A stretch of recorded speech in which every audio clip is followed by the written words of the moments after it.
If you're talking to the child and they explain it to you in a very smart way to let you know how it wasn't their fault, then you have a bigger problem on your hands. And to be talking to a child and they telling you what happened in a situation, oh, we got in a car accident, and they telling you, but it was somebody else's fault.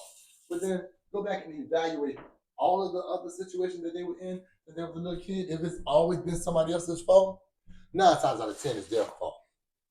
And also 9 times out of 10, that personality trait comes from your ass.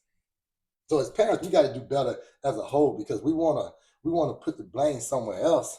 But then your kid is also doing that when you deal with them, but you don't like it and don't notice that you do it. You may even notice it, but don't think that you taught them to do it. You're teaching them to do something to you that you don't even like, that you do to everybody. Everybody. It is never my child's fault. That is crazy. That is crazy. I would never perceive that is my child, or that is not my child before assuming that, you know what, it might be my child. The common denominator is always your child. And if you're talking to the child and they explain it to you in a very smart way to let you know how it wasn't their fault, then you have a bigger problem on your hands. Now you got a kid that knows how to manipulate you. That is an even worse problem.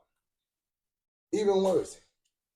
Now, man, I'm giving them vitamin C because I noticed that when my son had a cough, if one have a cough, they all have a cough.